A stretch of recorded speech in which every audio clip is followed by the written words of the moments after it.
പിന്നെ ഹലോ, ഒരാൾ call cut ചെയ്ത് അറിഞ്ഞൂടാ ആൾ ബിസിയാന്ന്. ഇതെന്താ ഇങ്ങനെ ലൈറ്റും ഫാനൊന്നും ഇടാണ്ട് ഇരുട്ടത്തിരിക്കണേ? നീ കറണ്ട് ബില്ല് അടച്ചില്ലേ? കറണ്ട് ബില്ല് ഞാനത് പെട്ടെന്ന് വിട്ടുപോയി. അവരൊന്ന് ഫീസൂരി കൊണ്ടുപോയി.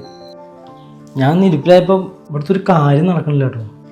അതേ ഞാനല്ലല്ലോ ചെയ്യാറ്. അതാ നിങ്ങൾക്ക് കുറച്ച് ഉത്തരവാദിത്തോടെ പെരുമാറിക്കൂടെ? ഇനിയിപ്പോൾ അവിടെ പോയി അടയ്ക്കണം. ഞാൻ ഈ ഇലക്ട്രിസിറ്റി വരെ പോണോ?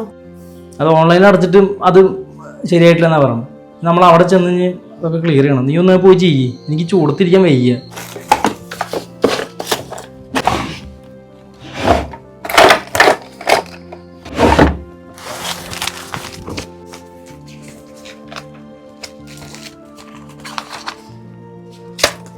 എടാ, ഒരു മാസമല്ല എനിക്ക് റെസ്റ്റ് പറഞ്ഞേക്കണേ. ഒരു മാസം റെസ്റ്റ് വേണം.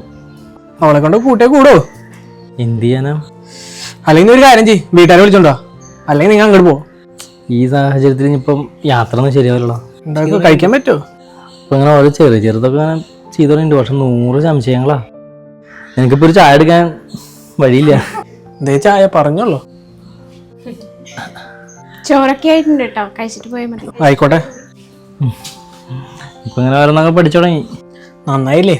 നമ്മളിങ്ങനെ ഇരിപ്പിലാവേണ്ടി വന്നു ഇതൊക്കെ പഠിക്കാൻ. എന്തായാലും നീ ഇതെന്ത് നോക്കിക്കൊണ്ടിരിക്കുന്നു? എനിക്ക് വയ്യാണ്ടായി, തളർന്നു ഞാൻ. എൻ്റെ കുഴപ്പം കൊണ്ട് തന്നെയാ. പറഞ്ഞ പോലെ ബേസിക് ആയിട്ടുള്ള ഒരു കാര്യം എനിക്ക് അറിയണ്ടായിരുന്നില്ല.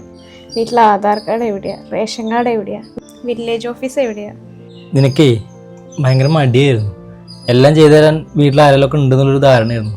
ഇതൊക്കെ അങ്ങോട്ട് നടന്നു പോകും എന്നൊരു തോന്നലായിരുന്നു. എന്തായാലും എനിക്ക് ആക്സിഡൻറ്റ് പറ്റിയോണ്ട് നിനക്ക് കുറച്ച് ഉത്തരവാദിത്തമൊക്കെ വന്നല്ലോ. അതന്നെ ഭാഗ്യം.